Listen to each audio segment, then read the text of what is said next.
Hello, good afternoon, everybody. Welcome to fourth the fourth webinar on our adult webinar series.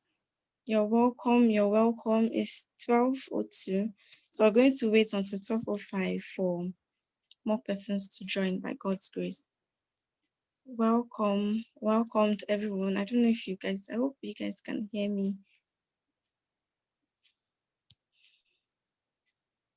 Okay.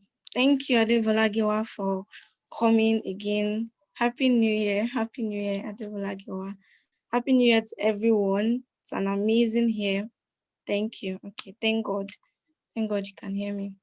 So it's going to be an amazing year for us by God's grace. We're starting off well, I believe, with this webinar series. Hello. Okay, thank you. I believe that is Barrister Melva. She just joined. So we're going to start off by 12:05, hopefully by God's grace. Oh, yes. I've just been able to join. By then, more persons will come. So we'll start by 12:05. Hopefully by then, more people will join us before then. Thank you to everyone that's here today. And Happy New Year to every one of us.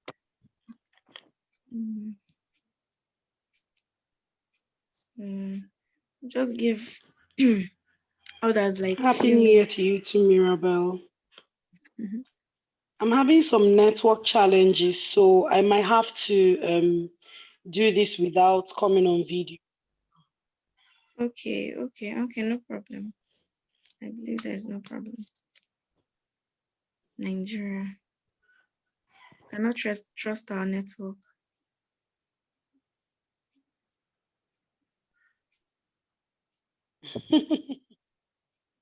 At all.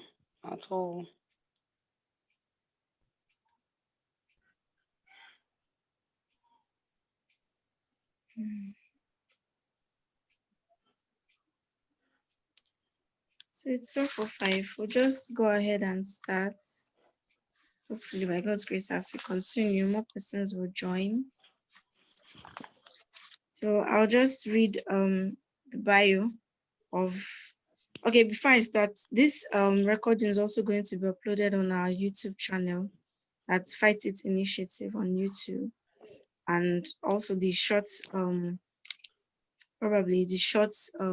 It's also going to be notified. We're also going to be notified via email, and also on our social media handles when it's been uploaded. Our speaker today, our facilitator today is Nkechinyere Uhuru. Nkechinyere Uhuru has worked for 5 years in the non-profit sector. She earned a Bachelor of Laws from the University of Abuja and attended Nigerian Law School in Abuja. She's innovative and passionate about advocacy and the empowerment of young people. She founded Catching Young Initiative, KYI, which is an NGO through which she advocates and promotes entrepreneurial education, inclusion, and accessibility in Africa. Melva is the Ebonyi State lead for Connected Development, CODE, which is an organization with a mission to ensure rule of law, transparency, and accountability in government expenditures. She's a driven and experienced educator and a youth activist. So Melva, welcome you to the stage today. We're excited to hear everything that you have for us in relation to the rehabilitation of sexually victimized children.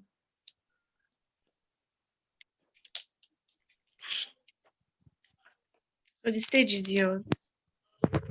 Thank you very much. So I can start now, can I?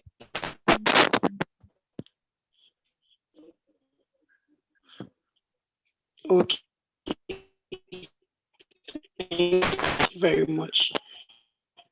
Welcome, Adebola Giwa and Susan Mbonu. Welcome, everyone. I hope that we're having a great year. It's 2021 already. Well, to get straight to the point, I'm not a medical personnel, but I'm going to talk based on my experience from the standpoint of advocacy and how we rehabilitate young children who have gone through sexual abuse, how our work, how we try to be really traumatizing and really, really traumatizing, even for someone who hasn't gone through it. But then you're looking at a child who may have gone through it. First of all, I'll start by defining what sexual abuse means for the avoidance of doubt. When a child is used in any way at all for a form of maybe sexual arousal, sexual gratification of an adult or even another child, whether through touching behaviors or non-touching behaviors, like exhibitionism or showing pornography, that child has been sexually abused. Sometimes these forms of abuse are usually done by people, most times by people who these children trust or their parents trust. Sometimes it's a close family member or a close family friend or even someone in church or someone who often comes to the house, who frequents the house, who's often found around the child. Sometimes as well, it could be a game. We know children love games. There are times, there was a particular case that we treated under feeder, and the child was abused, the 4 years old girl, and she thought she was playing a game with this adult. So with this, it helps us, one, first of all, to be more careful where we find our children and all of those. And I would like us to note one thing, that the trauma of sexual abuse has a profound effect on a child's development, both physical development, psychological development, socially, and like I said, physically as well. Before we go on, I would like to tell us my outline. It would help us to know areas where I'm going to concentrate on. First of all, I've talked about the meaning of child abuse in the context that I'm going to be speaking on. I'm going to also talk to us, I'm going to want us to discuss about spotting the signs of abuse in a child when you see a child, because sometimes children don't come to report these things. They don't. You simply find out by yourself, do investigations, and then you find out that your findings are true, your fears are confirmed. And I'm also going to be discussing with us about the strategies that we employ for treatment, that's treatment protocols for rehabilitation. And then I'm going to also talk to us about the safe place, discontinuing future occurrences of these abuse. And then I would point out places where we can get help for children that have been abused, where they can get mental health help and where they can get justice as well.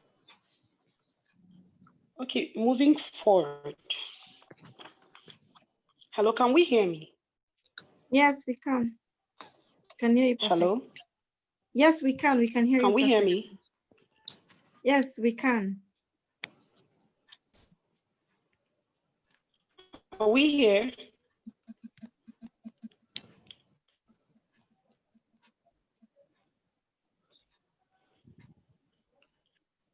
Okay. Okay, please. If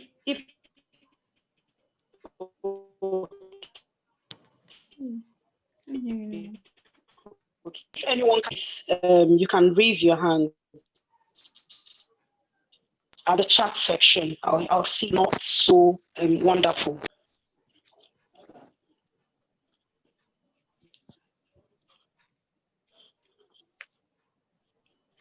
Okay, sometimes when a child is abused, their behaviors change.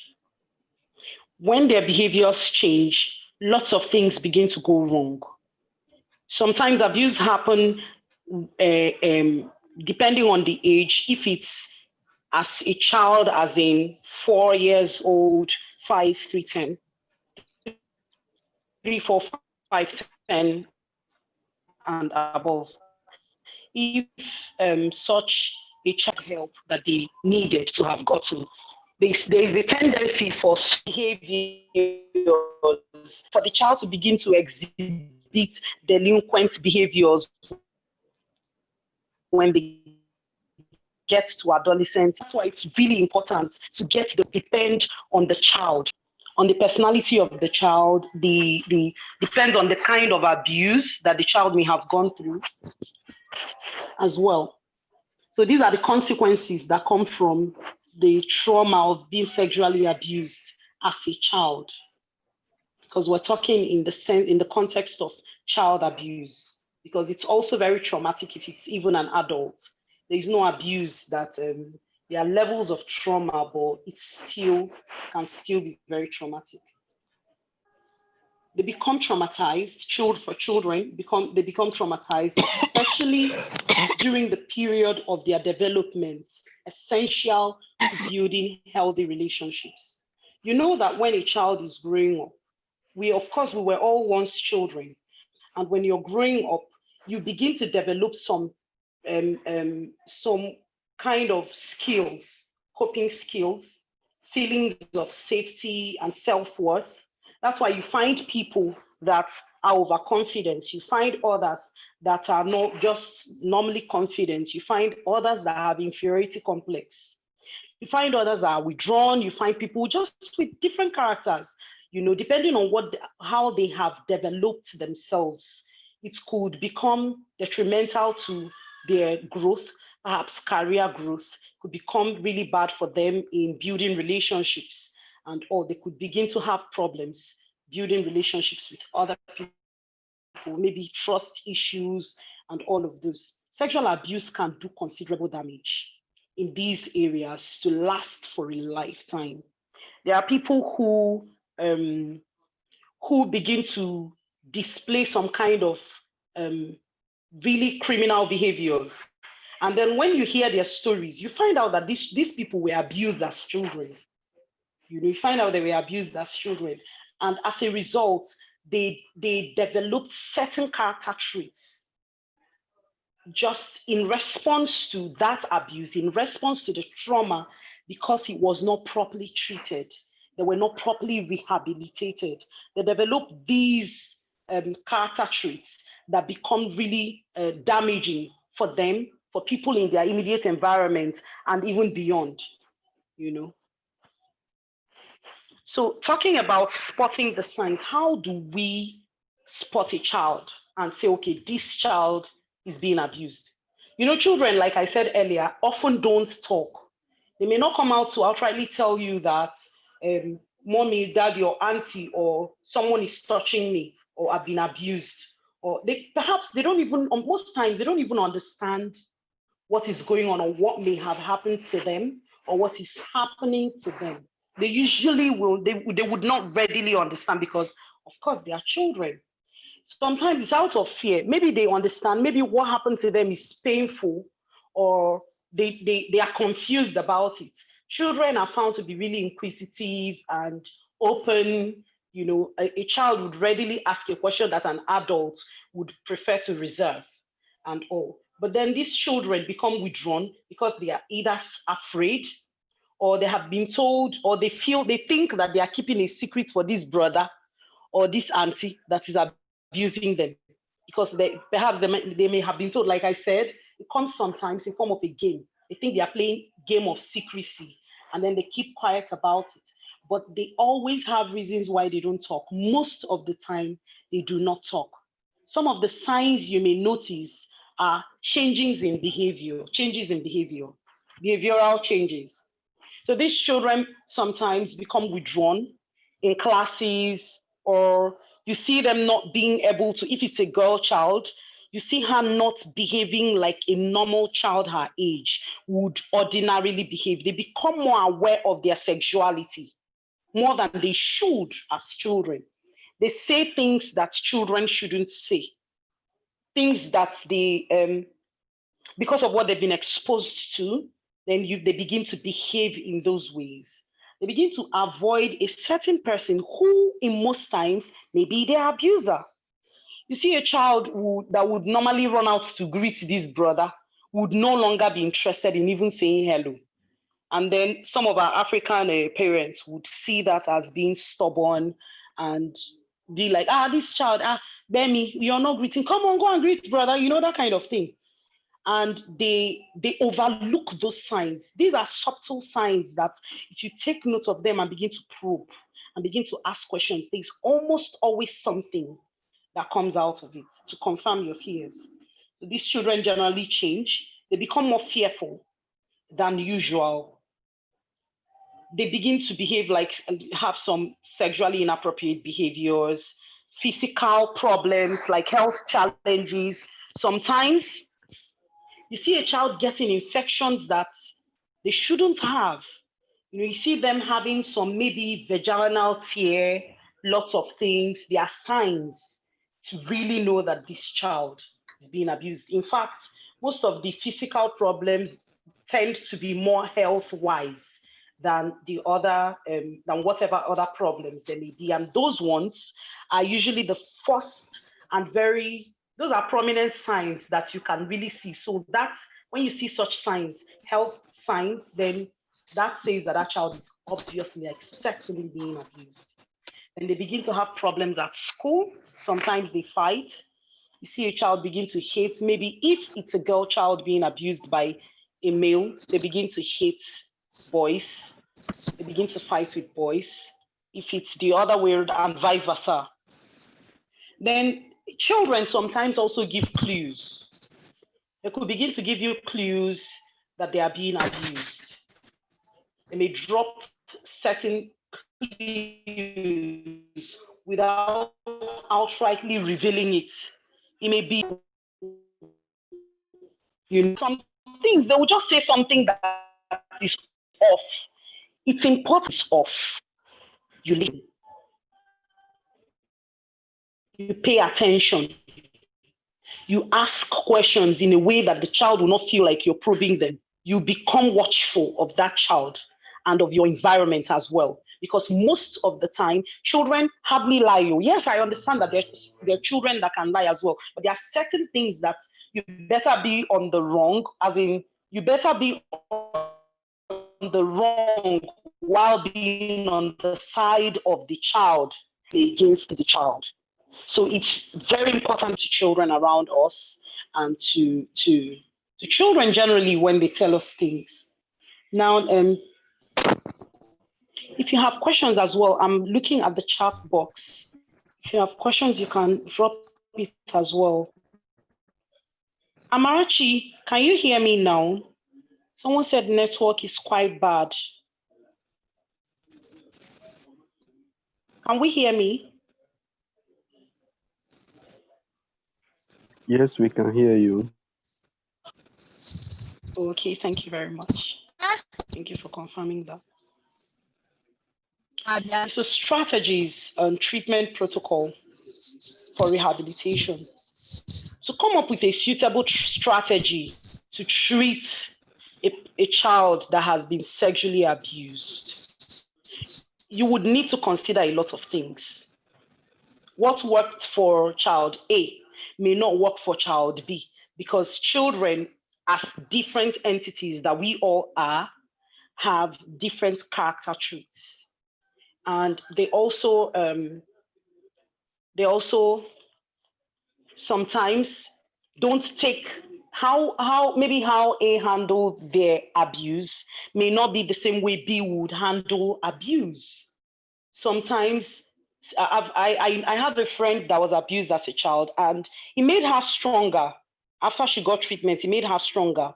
But then you hear other stories of people who even began attempting suicide, people who lost themselves, everything got messed up after their abuse and all. So when you know the temperament of a particular child, it would help you to be part of the things you consider when you're coming up with a treatment protocol for each child. Then you would also consider the kind of abuse, duration of abuse. Like when a child is touched in an inappropriate way, of course, that's sexual abuse already. But then when an actual penetration happens, that's also sexual abuse, right? But they are on different levels. They are on different levels. Now, when a child is now outrightly kidnapped, and kept for a duration of time and is consistently being raped. Now, that is another level on its own. So how you treated that of a child, the protocol used for the child that was merely touched. Forgive me, but that's not me. That you touched me at all. It's not me. But I'm looking at it in the context that I'm talking about, the different levels of abuse. The protocol used for treating the child that was touched will not be the same you use for that one that was kidnapped, perhaps left for a week. Now, there was this, there's a project that we did in a particular community. I and my team, we did a project in a particular community. And while we were in that community, a girl of 14 was kidnapped and kept in a place that used to be the community's evil forest. And the person who kidnapped this child was known to the community. And then the child was kidnapped and kept there tied to a tree and was being raped by this person. And then when we tried to intervene, as per we are in this community and we're hearing, we didn't know the person, we didn't know the child, we were not allowed to enter the forest, but we knew that something was going on because, of course, we're working with the locals. So, and gist is flying and it's filtering into our ears. So we cannot live without having to do something. So we needed to find out, make our own findings and do something about it. And this child finally got pregnant out of that rape. And they were trying to force the child to marry an older man because it's the tradition that if a child or maybe a girl gets pregnant out of wedlock, it's a shame to the family. So the family will literally go to beg an old man who needs a child or who needs more children to marry the girl, however little, whether or not she's a minor. Now, this child has not just gone through, her own trauma is on another level. She was kidnapped. That's trauma one. Against her will, tied in a bush for complete 1 week. That's another trauma. And consistently raped. That's another trauma. And pregnancy resulted out of that as a consequence of that rape. A child came from it. And shamed. Now, these are traumas for one child, 14 years old, to bear. So now the protocol you use to treat this child is not the same protocol you use to treat a child that was touched. Maybe protocol you use to treat this child. For every single abused child that we've had to work with, we always take them for counseling. We always, of course, mental health, it cannot, the importance of the mental health of a child, especially one that have had to face abuse, cannot be overemphasized. It is very important. So I'm a lawyer. We have other people on our team, the medical team. We have psychologists that we work with. We have pediatricians that we work with. All these people, they are different people that would have to play a role. People who are experts in child psychology and all of this. Several people have to play a role. So these are things you consider, and these are people you bring together to form a treatment protocol. Now, the severity of the trauma as well. Like I said, you check the severity of the trauma, the duration, the kind of trauma, and you check the victim's background as well and circumstances around the victim. You check all of this. It's also important to consider the personality, like I said, the temperament of the child, social context, circumstances. These factors contribute to how each child would interpret an abuse. How a child will see what has happened to them. Sometimes these children, there's an underlying blame that they have. There's an underlying explanation they've already formed in their minds as to why they were raped or as to why they were abused. So these are the things that you need to consider through investigation, through lots of other things that you have to do to get the particular protocol, treatment protocol that works for your child. Now, these are the necessitating factors. These are the things that would also tell the psychosocial and mental health response that the child would get.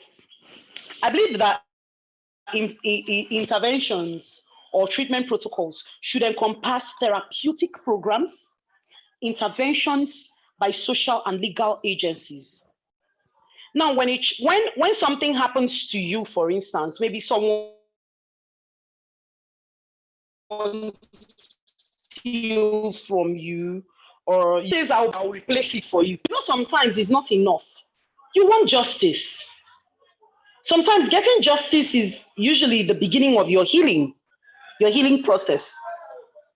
So you also, while you're working on all of this, also try to get that child justice. It helps to know that the person who did this did not get away with it. So you work with legal agencies to get this child justice. And you know the cliche thing that we say about Nigeria, there's no justice in Nigeria, but that's not true. I'm not saying this because I'm a lawyer. You know, the courts work with the evidence that they have before them. They will not manufacture things. They won't go out of their way to manufacture things that do not exist. And you cannot, as a judge, say, okay, what is before me is forged, has been forged. Therefore, because my spirit is telling me that this child was abused, then this child was abused, then therefore I pronounce judgment on so. No. It doesn't work that way. So you implore legal means, get legal advice, do the needful to ensure that justice is served. And then this is something that has also worked for us. While we're getting help for a child that has gone through abuse, we engage them as well. If that child wasn't going to school, we ensure that that child gets to school. Because, you know, there are activities that will help them, maybe not totally forget, but that will help them get the social help that they need. Come out of the place of chaos in their mind. Sometimes we implore crafts for the child. Sometimes it's school. Most of the time it's education. Or we put them in our alternative learning centers where we use crafts. We let them explore. Sometimes it's in exploring that we even find out that this child is being abused. That we've set, okay, this child can draw, or we tell them to tell a story, and then we watch the line of stories that they are telling. We either find out that a child is being abused, or find out that this child that we are already trying, getting help for, is being expressive. Through crafts, through these things, they are expressing themselves, expressing how they feel, and all of that. And before you know it, they come out of that shell and then begin to actually express with words that this is what they feel. So, first, we emphasize and take action towards the safety of the victim. We take action towards their safety. You cannot be working with a child that is going through abuse and you're literally doing this and letting the child be in that place where the abuse is happening or had happened. Well, if the child was abused at home by someone in the home, or the suspect is a part of the family and living with the child, you cannot be rehabilitating that child from that place. So you can't, because whatever you're doing is being doused by something that might still be happening. Can we hear me?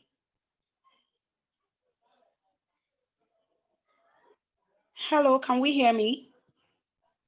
Yes, we can hear you. Yes, we can hear you. Okay, thank you. Okay, thank you. Thank you.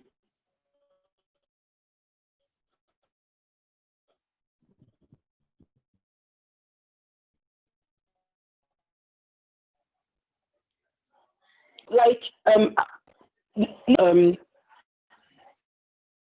a victim that is being victimized at home by the people that should love them. And what we do is we remove the child from there first. We place the child maybe with a relative that the child is more safe with, or we work with feeder to get the child another safe place where the child can stay and be getting the help that they need.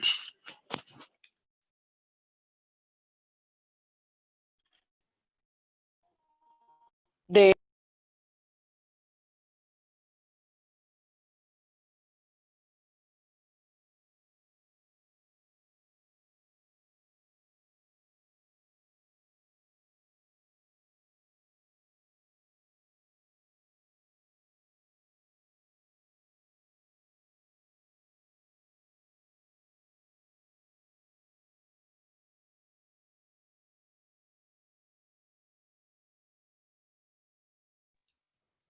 Hello, everybody. I think Barrister Melva is having network issues, so I think she has been cut off, but I believe she will join very soon. I think we're back now.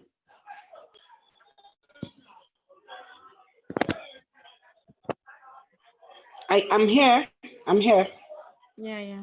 I saw it. I'm here. Can we hear me? Yes, I can hear you. We can Okay. hear you now. I believe I was talking about the steps Yes, to take. Hmm, what is bad? we take ensuring the safety of the child and ensuring that what we're doing is not being counteractive. Like the activities around the child is not detrimental to all our efforts. So I said that we emphasize and take action towards the safety of the child or of the victim. Then we ensure to pursue and obtain justice for the victim. Then we engage the process of recovery through therapy, clinical treatment, and effective social programs.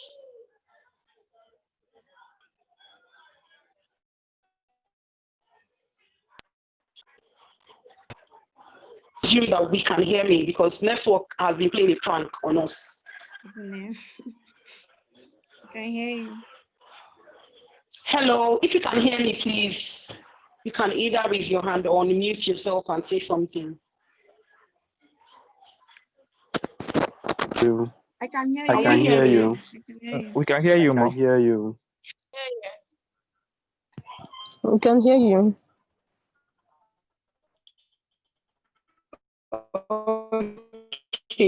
Okay. These are the programs that we use to effectively work with a victim of abuse, of sexual abuse, especially for children.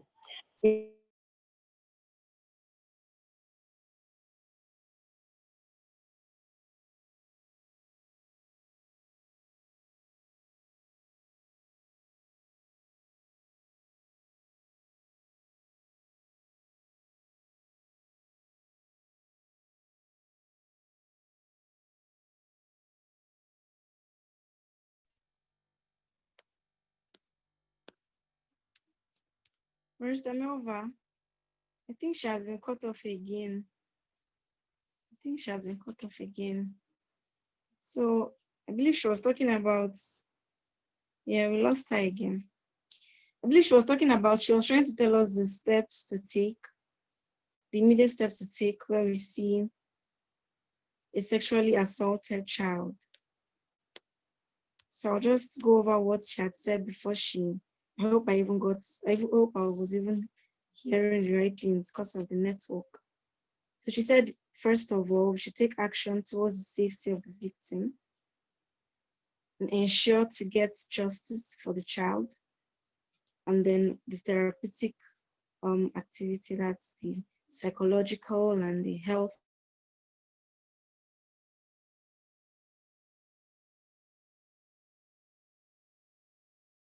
I really hope she could join. Okay. So if we have any questions so far, we can place it in the chat box. So when she gets back, she'll address them. If you have any questions, we place in chat. When we get back, she'll address them. When she gets back, she'll address them. And then also let's know that this particular webinar is also being recorded, just like the last 3 webinars. And I'm really grateful to everyone that has been that was able to make it today after all the celebrations yesterday. Happy New Year to every one of us. So I know it's a big thing to find out time today and be here to listen to this, to share in this conversation on the rehabilitation of victimized children. Because as you know, we are the ones to first of all create a safe society for our children. So just like every other webinar, the first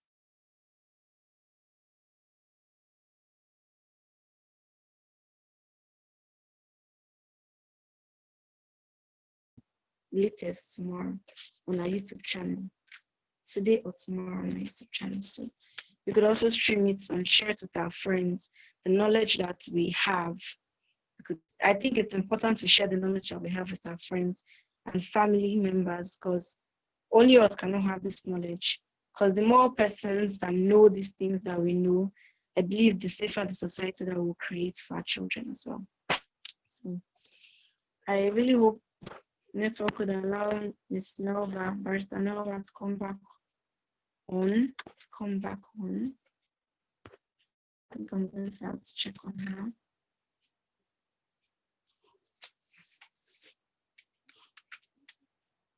So if any other person wants to, okay, she's back. I think she's back. If any other person wants to make, you could also ask your questions physically as well. You could raise up your hands and unmute yourself and ask your questions when she's done.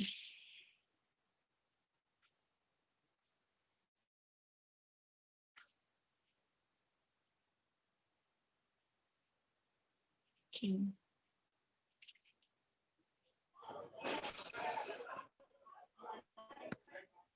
Hello. Welcome back.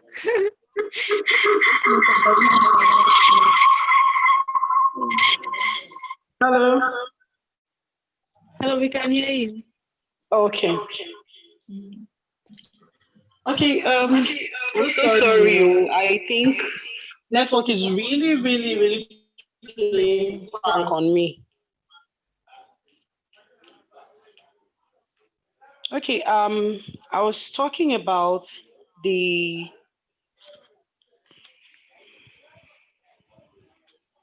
We're talking about the immediate steps to take. I was talking about the steps that we implore to get a victim rehabilitated.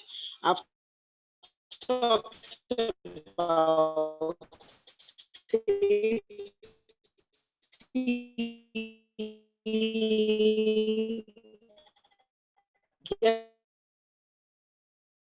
getting the child to a safe place, child or the victim from a safe place, the recovery process, effective social. I talked about using crafts and engaging the child. We also engage the child through mentorship, because during mentorship, we let this child come in our network, feel free, feel like, even if it's a 4 years old, yes, we work with 4-year-olds, and we work with them through our learning centers in the rural communities. We make them feel like, okay, this 4-year, you see a 4-year-old talking to maybe one of our facilitators as though they are like age mates and friends, not disrespectfully, but then allowing them feel like they belong. And before you know it, they'll begin to tell you things that would be shocking. That's at that point, we've gotten them to a point where they begin to express themselves. Now, I would go to the safe place, discontinuing future abuse. Because there are times that, last year, it's already 2020 is already last year. So in 2020, during the lockdown, I got to work with some of my colleagues, and this particular child had been raped severally and was raped by an uncle that they knew, someone the child calls uncle that they knew. And this child, of course, there's a level of fear that children do not naturally just entertain. Because a child does not know that knife can kill, depending on the age of the child. So you see them playing with knives. Now, when the child gets to the point where they've seen that knife can cut someone, or maybe it hurts, or fire can burn, then there's another stage where they do not actually know that someone can outrightly end their life, except maybe with some kind of force that is driven into their memory, that something of the sort can happen. But then the adults around them can contribute to their fear, even the adults that may be trying to help them, or that supposedly love them, or maybe even sincerely love them, might contribute to their fears. This particular child had been raped, and we're working to help this child. And her parents were protecting the rapist because they had been threatened with being ostracized from the family if they don't bring the matter home to be settled as per family matter way be. You know? So with the threats the parents were receiving, they were now in control of whatever response the child would give. Now they contributed to this child's fear and contributed to this child's trauma. Because that's another trauma, to think that, the worst thing that will happen is to think that someone would hurt you and you can't even run home to complain, because if you run home to complain, you might be putting your parents at risk. Those who would have, you will tell someone, if you look for my trouble, I'll tell my daddy for you. Imagine if there is no daddy to tell, not because he's dead, but because he's afraid. So if daddy can be afraid, maybe say you don't be now, then there were really, in fact, there were the main trauma for this child, because they were not just preventing this child from getting help. They were opening wounds for this child that would go to wait for her in her future. So, and I remember this child when we came out of, then court wasn't sitting, so we were working with FIDA to try to get them the help that they needed and to get the man arrested. Then this child said that please, that can she see me away from her parents? That please, can she see me? She was of course a child, but I think she was above 12. She was around 13, 14. Her parents were not particularly sure of her age. I don't think she was born in a hospital, so they didn't have, they were just describing around when she was born. But you would see that child could not have been more than 14 or 15 or so. She wrote it down and said, please, auntie, that can we tell her parents to go so she will talk to us? Now that's another trauma on its own. So at that point, we knew that even the home was not a safe place for the child. Her parents were not her strength. They were not safe. It wasn't safe for her to be around them. Not because her parents would hurt her, but because her parents would prevent the help that this girl needed. They would prevent her rehabilitation process and all. And after the first attempt at treatment, continuous counseling, reassurance, and programs help bring a child sexual abuse victim to their emotional, psychological safe place. Because when we talk about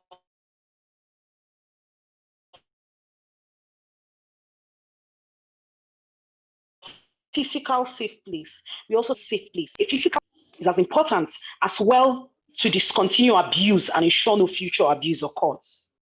But as important as the physical safe place is, even more important is the emotional safe place. So that's where therapy comes in. That's what counseling helps us achieve for the victim. And now, depending on how old a child is, you could also use certain physical, take some very stringent measures to ensure that future abuse does not occur, or that even abuse does not occur at all, to prevent abuse. And sometimes teaching a child self-defense mechanisms is very important.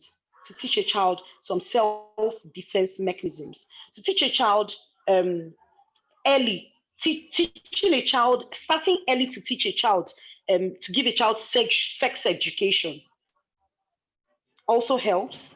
I saw a video on YouTube. It was trending on Facebook. I think it was posted from YouTube. A woman saying that their neighbor came to help the child. Her daughter screamed, and their neighbor came to help. And then the girl began to scream and carried something she considered a weapon and told the man, "Don't get close." Because their mother have told them that you don't, when I'm not there, don't let anyone, even uncle, anyone around is a stranger when I'm not there. Even though that after taking these stringent measures, some abuse still occur, bad things happen. So now we've talked about how to spot signs of abuse. We've talked about how to get treatment protocols for rehabilitation. And then we've talked about the safe place and discontinuing abuse. We also talked about the 3 steps that we do not joke with: safety, justice, recovery. Recovery can take a while, oh. It can really take a while. There are times that you think that recovery process is complete, and then a child begins to exhibit certain character traits that will tell you that this child still has some underlying trauma going on. And then recovery can happen. It can happen first stage can happen, it can continue second stage, and then people who have been abused as children are often advised that from time to time they could go to see a therapist from time to time to check how much they've come recovering and all. And I noted some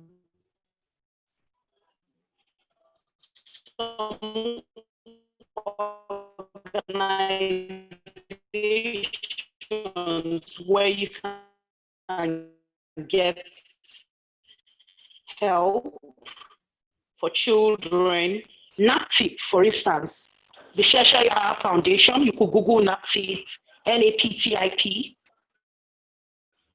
the Cheshire Foundation, the CECE, Yara, as in Yara in Yoruba, like, or Hausa, YARA Foundation, then FIDA, Federation of Female Lawyers. These are organizations that would help to get a child rehabilitated. Some of them provide the therapeutic programs, they provide intervention.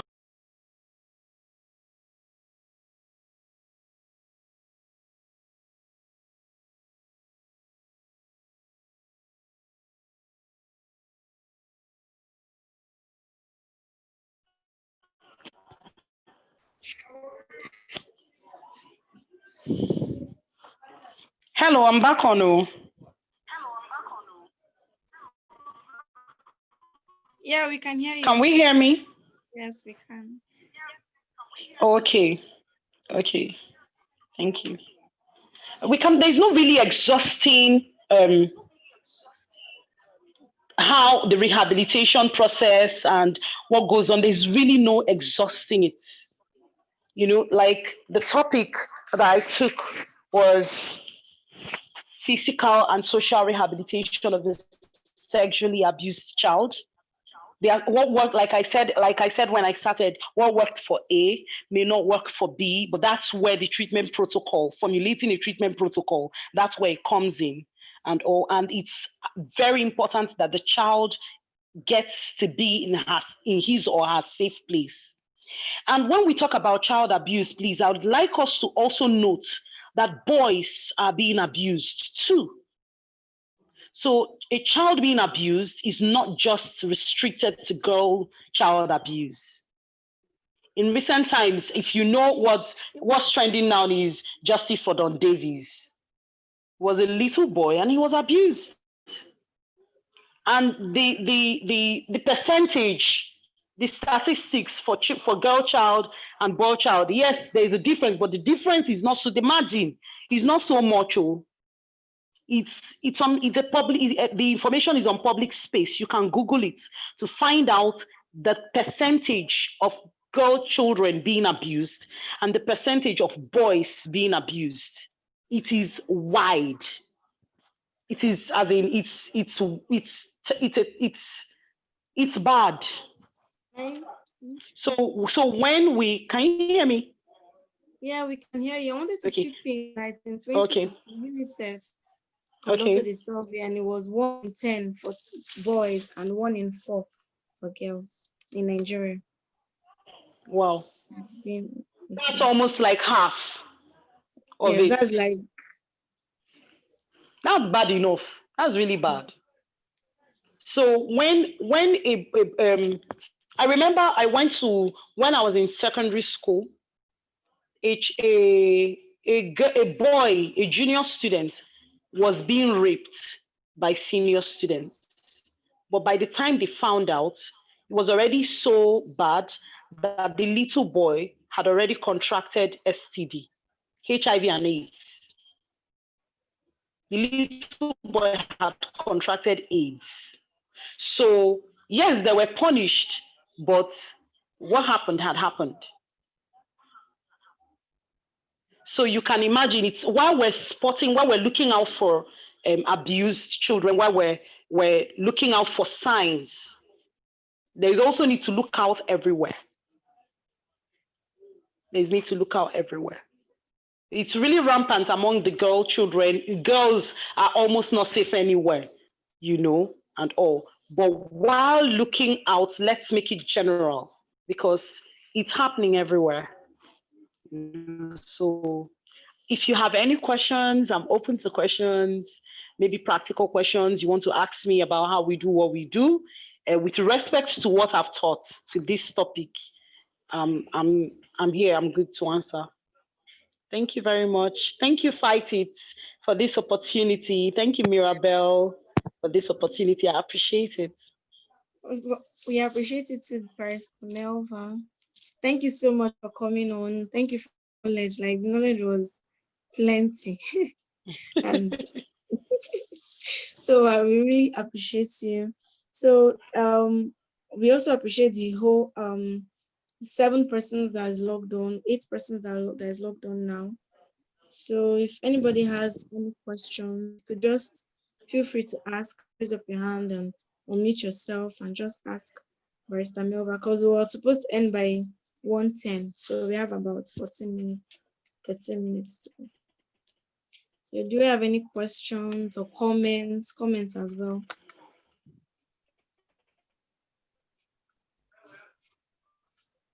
If anyone has anything to say.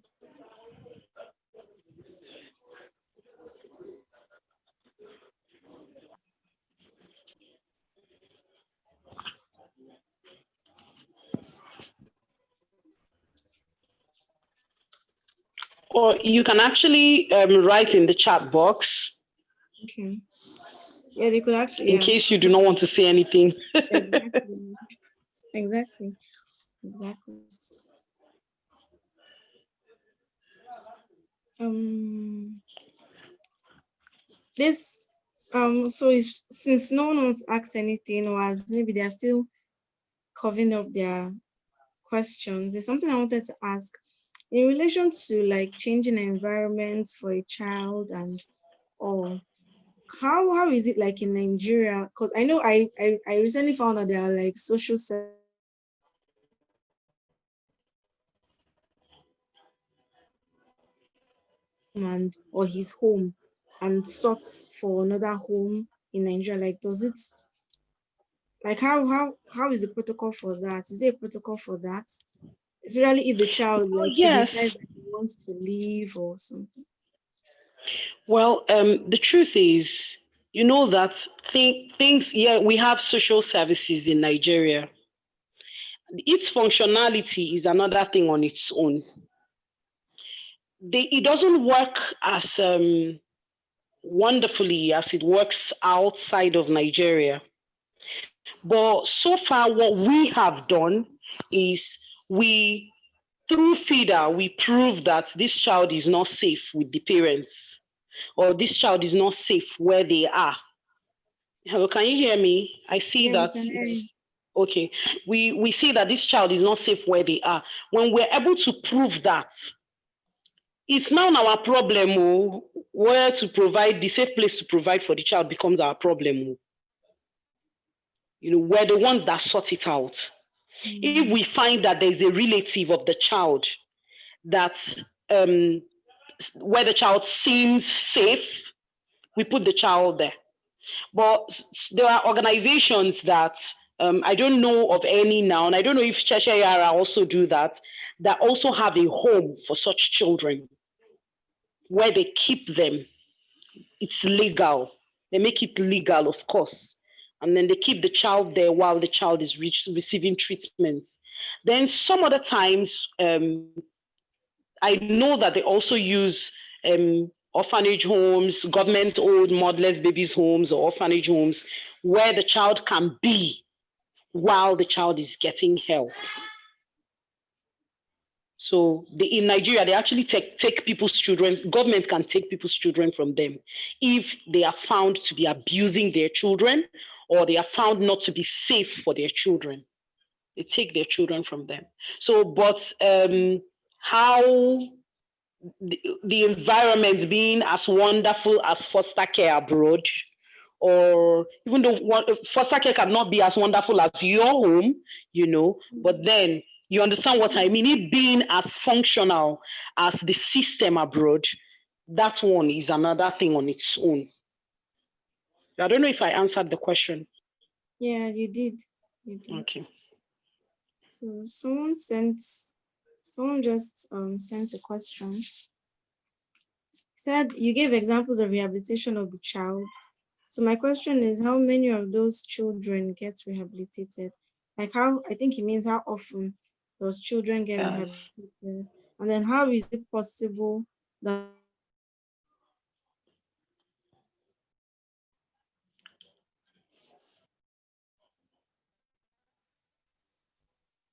Hello. I didn't get the last question, but let me answer the first one sorry, first. oh, How often they get okay. rehabilitated? Let Mm, me let me answer that one. Okay, so far, between 2018 and 2018 to 2020, we worked with about 12 children, most of whom, in fact, the 12 of them were actually sexually abused. Most of them were people that we helped legally escape early marriage and all. Out of all of them, most of them are still going through their rehabilitation process because they are still under mentorship. They are going to school, and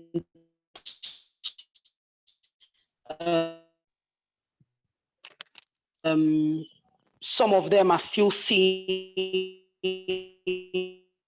doctors, like for this being very tough. It takes really long. most of the time. Sometimes you think that that person is good. This one, they are picking up, they've started even writing down their dreams and goals, and they're already even doing something for themselves. Some of them, like about two of the 12, have joined my team, and they are actually now helping people in their community.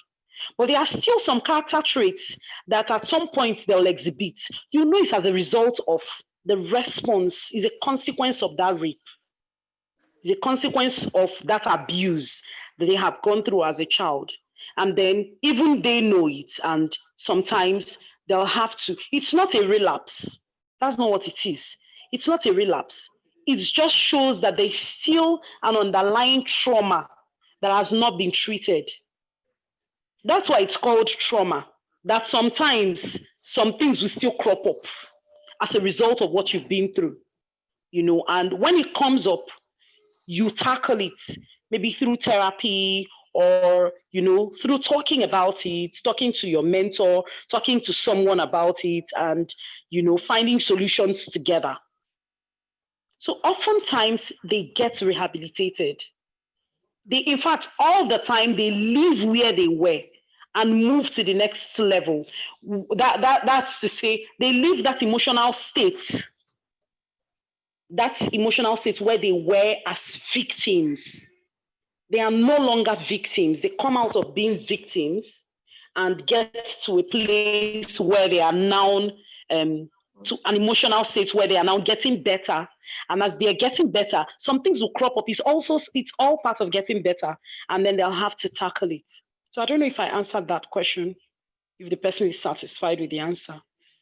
So, Tochiko, you're going to tell us if you're satisfied with the answer. And I believe you answered his second question. The second question was, is it possible that every abused person can get better via rehabilitation? Of And I believe course. you might have already addressed that. Of course. Well, whether they get better or not, it's a two-way thing. It also depends on someone wanting to get help. But in the case of a child now, the child is almost, they have a will of their own, but most of the time, you don't wait, just like you would wait for an adult to come to need help. You would offer, but then there's a limit to how you can be forceful and all when it's an adult. For a child, you go all out because you feel like you need them to understand first. Of course, they are children. They have to understand that they actually need help. So you go all out for a child, but for an adult, so it depends on how much the person is willing to participate in getting help. And then you know that we are not God now, nor are we spirits.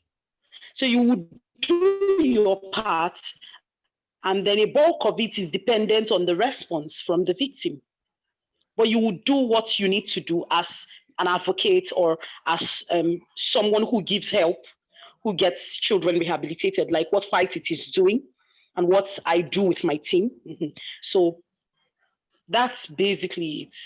But everyone, no one is, everyone can get rehabilitated. Everything, no matter how terrible the trauma is, everyone can get rehabilitated. Thank you very much. You're welcome. Okay, so there's someone raising up her hand, Adebola Giwa. Adebola, you can unmute yourself and then ask your Right, thank question. you. Good afternoon. Good afternoon. Thank you very much for this session. It was very, very educative and insightful. So basically, my question is this. So okay, so there's this scenario, there's the case that was reported of a child being seen by her friends to be fingered by a neighbor. And on intervention, you go to speak to the mother. Although the person that reported said this case had been mentioned to the mother, but the initial no, I trust the person and all that. And when you get there and you speak to her, you bring it up, she looks as if she's never heard it before. Do you understand? And then when you speak to the child, Now, on arriving, she was jumpy, all playful and all that. And when she was told that, oh, someone wants to speak to you, there's this fear that just comes on the child. And on asking her questions, she becomes a bit distorted. Do you understand? And Yes. she's a sharp girl, because before we started the talk, she was really very sharp and verbal. And then somehow she's answering the question the wrong way, or acting as if she doesn't understand what's being said. But there's so much fear. So in that kind of scenario, how do you get a child like that to either a safe place or to a place where she can actually say what happened? Do you understand? But you need to have the consent Yes. of parents also for you to have that to happen. Do you understand? So Yes. Okay, I would. Okay. Go on, please. so that's kind of my dilemma. Do you Okay. understand? Because speaking to the mother, she knows the person. She knows this person, this abuser. Do you understand? Although we advised her to take the child for checks at Mirabel, just to be sure and all that it's so that she can confirm and hear that it's happening. But the fact that she acts totally clueless, Unaware. exactly, totally unaware, and then the child becomes extremely scared all of a sudden at the fact that someone just wants to speak to her or just be friends with her and ask her questions. So how do you handle that kind of thing? Okay, I would answer that with a story, Okay. and I would let you, so you know what we did in such a situation. Okay. So last year we found a woman living in an uncompleted building, and with a 12 years old, and we went to talk with her. Of course, she looked sane, or I would say she's sane. She's not mad.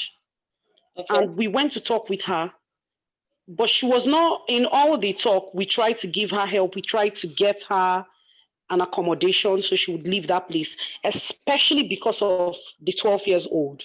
Yeah. And so the girl can get back to school. She refused. It's her own case was religious and family, whatever.